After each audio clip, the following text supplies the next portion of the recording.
Hello, lovelies.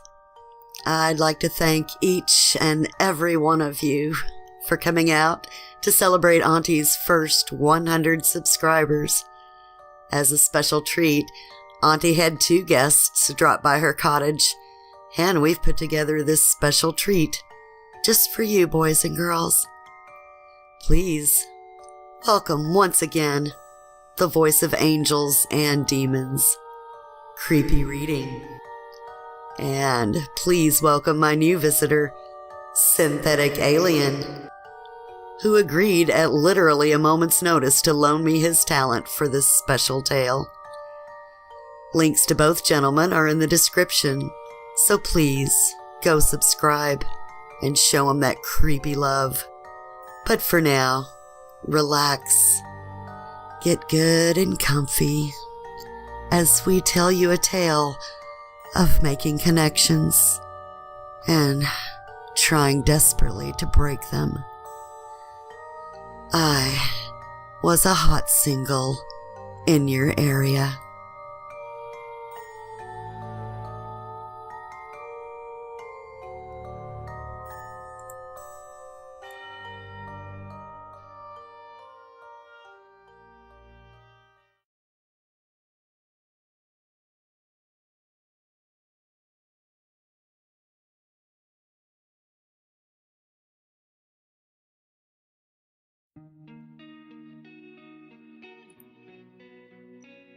If you've ever visited porn sites, you know those hot singles near your area ads.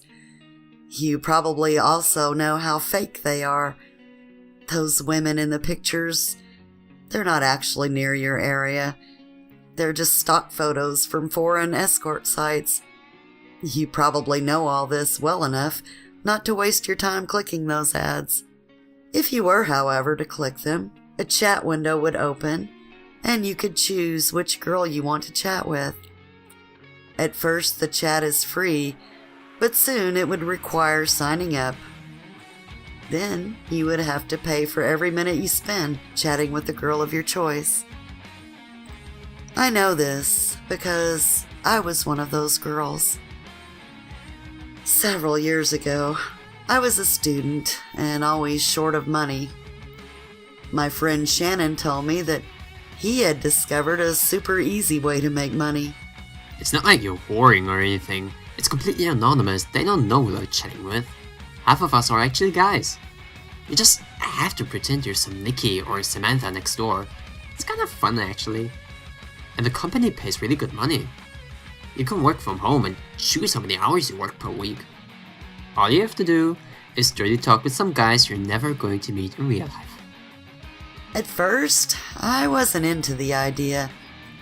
It felt like cheating. But then I wondered if someone actually believed that singles near their area were real. Of course not. It was just a fantasy. It was like writing erotic fiction in real time and getting paid for it. So, I let Shannon sign me up. The system was simple. The first chat, the free one, was a bot. After the user signed up and started to pay, he got to chat with real people. That was us. Our job was to try to keep them online as long as possible. At first, it was kind of fun. I got really creative while playing Sally, a shy college girl who was desperate for money. Kaylee, a nerdy girl with glasses, super kinky and flexible.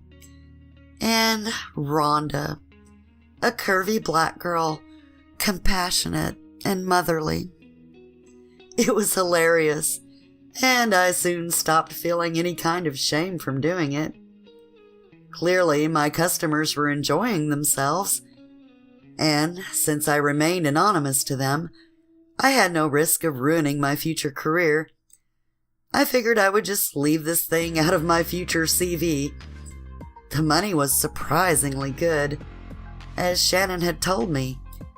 And since I got to choose my working hours, it felt like a perfect choice for someone like me, who also had to study a lot. Of course, there were downsides too. As you can imagine, some guys weren't actually vanilla. I was by no means virgin, but I got to explore some stuff that I hadn't even known existed. There were the overly violent ones who wanted to really hurt their partner, or get hurt. Then there were those who wanted me to play a 13-year-old. And then there were guys that were into even sicker stuff. I don't feel like repeating those things here, but I just want you to know that it wasn't always sunshine and rainbows. Some chats left me really uncomfortable, and at times I didn't know whether I should just log out and ditch a paying customer or keep going. But I kept telling myself that it was all just kind of a game, a legal and harmless way for these guys to act on their fantasies. It was just talking. They weren't really hurting anyone. Usually I played along, and the more I did it, the easier it became. To my own surprise, I soon found myself chatting casually about playing with knives and kicking someone's balls. After a year in the job, it became really rare to be actually surprised. There were mostly 3 kinds of customers. The big majority that wanted normal dirty talk. The lonely ones that were more in need of a friend or a therapist. They usually just wanted to talk about ordinary stuff. And the super kinky ones. I soon learned how to deal with all of them. However, one time, a really strange guy logged in. He didn't seem to fit in any of the categories above. He didn't really want to talk about sex, but he didn't feel like one of the lonely guys either. It's really hard to describe him. So, I'm trying to memorize some of our first chats here. He called himself the fisherman. He always wanted to talk to Rhonda. Hi, honey. It's Rhonda here. How are you? Talk to me. Okay. What do you have in mind? Just talk to me. I can't stand this fucking house. I can't stand these fucking voices. Just say anything. Well, what are you in the mood for? It's really hot in here. Want to know what I'm wearing? No. Just be there. Please. Okay, honey. What's wrong? Are you okay? No, I'm not okay. It's these people. They are so loud. I can't take it. So, you have loud roommates? Yes. I just want silence. I just want my fucking silence. At this point, I was really confused, but kept going. Maybe you should talk to them then. Tell them you need some privacy. I can't get rid of them. There's always someone. It went on like this. I pretty soon got the idea that he was probably not completely mentally healthy. The crazy people were pretty rare in the chat, but not completely non-existent. I didn't feel qualified as a real therapist, but I usually did my best to make them feel better. The fisherman kept coming back. I always knew him right away from the way he wrote. He was in the chat for hours. At that time, I started to feel bad again. I mean, this person was clearly sick and was using all his money on a porn website, usually going on about wanting silence and loud people in his house. I started to think that there were no people in his house. It was probably all inside his head. The fisherman became so common a customer that I hardly had time for anyone else. He always booked Rhonda for hours in a row. It also seemed that he never talked with other employees but me, even when they were playing Rhonda. He somehow recognized me and logged out immediately if someone else was there, saying, "You're not Rhonda." Shannon started to joke that he was madly in love with me, but I saw nothing funny in the situation. My job was not fun anymore. I had become a personal therapist for someone. I tried to ask my boss if I could not play Rhonda anymore, but the fisherman was bringing too much money in, and my boss insisted I keep going. So I did, and to my own horror, I realized I had started to develop some kind of feelings towards him. Not romantic feelings, nothing like that, but I found myself wondering how he was. I guess you can't spend hours and hours talking to someone without some kind of connection appearing. But at the same time, talking with him always left this uneasy feeling, and I was really happy that I was just Rhonda to him. This is one of the last chats I had with him. I don't know how to get rid of them. There's no way out. I just want them to go away. Listen, honey, I don't think these people you talk about, I don't think they're real. They're not real? No, I think you've made them up. And if they're just in your head, then you can just stop thinking about them, and they'll disappear. I can make them disappear? I think you can.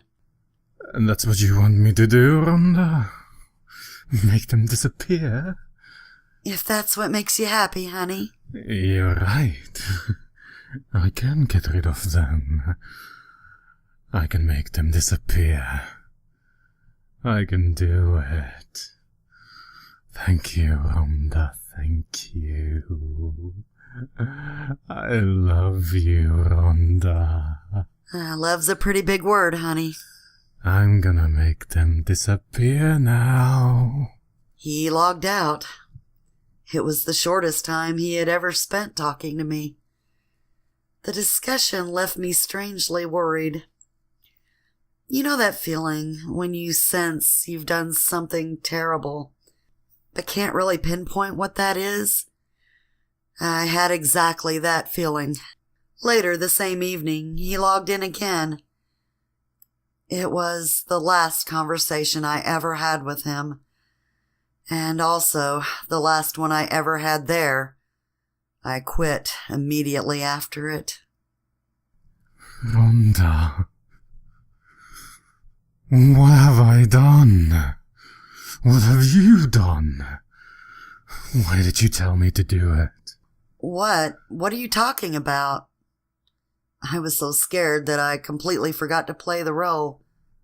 I killed them, like you said I should. And now they're dead. I don't understand. They wouldn't stop talking. Then they wouldn't stop screaming. And I kept on until they stopped. Now there's silence. Now there's finally silence. This is making me really uncomfortable. What have you done? I killed them, like you said I should. And now there's blood everywhere. I killed my wife and kids because you told me to. This is all your fault. Stop it. This is all your fault. You did this. And you will pay. You will fucking pay, Rhonda. I will find you. And I will make you pay for this. I'm going to go now. Don't try to escape. This is your fault. You made me do this. This was your plan all along. You turned me on them. You did this. You fucking did this. You. I will find you, and I will make you pay. I logged out. I called Shannon and my boss almost immediately and told them I'm quitting. I told them honestly what had happened and said that under no circumstances could they ever give my identity to anyone. I was really panicking, and Shannon had to come to my place to calm me down. He assured me that there was no way the fisherman could ever know who I was.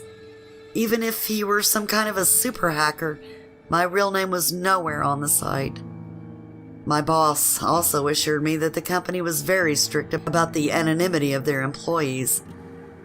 Every now and then, chatters contacted them and wanted to know the real names of the people they had chatted with, but the company never gave them out. It was both for safety reasons and because they didn't want to break the illusion. My boss assured me that I was perfectly safe and that he was sorry that I quit. He asked if I could stay and not play Rhonda anymore, but I was done. I couldn't stop thinking about the fisherman and whether he had actually killed someone or was the whole thing just a sick joke. Yeah, maybe that kind of shit turned someone on. Shannon said this was probably the case. I followed the news, but there were no homicides that would have fit.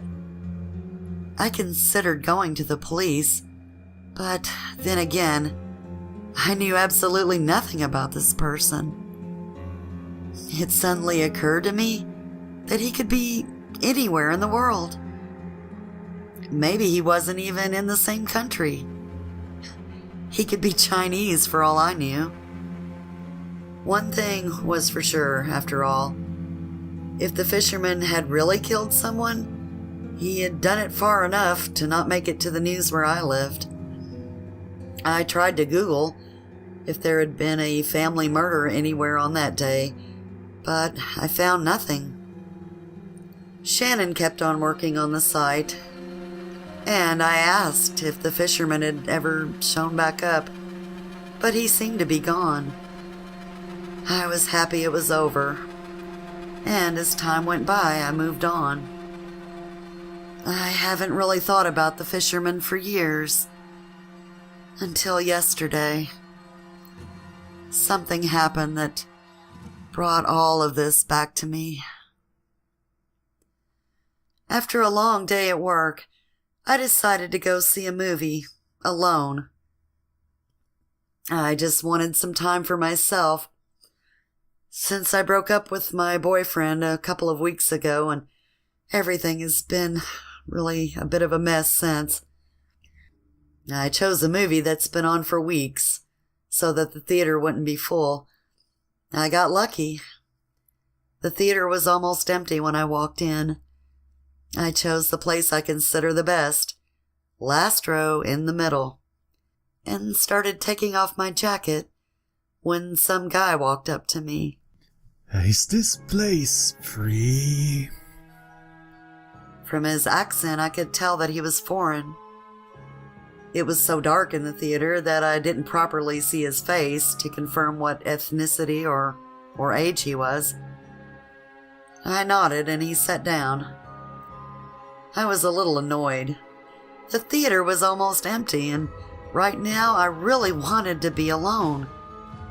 Why did he have to sit next to me?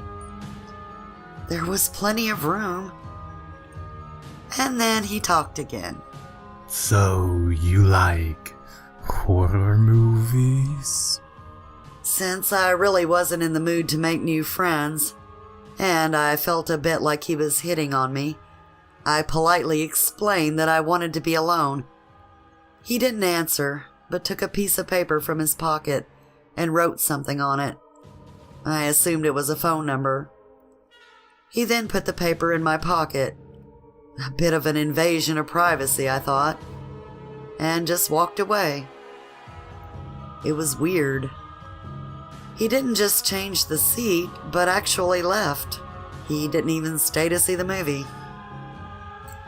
I was a bit annoyed by this encounter, but soon forgot the whole thing as the movie started.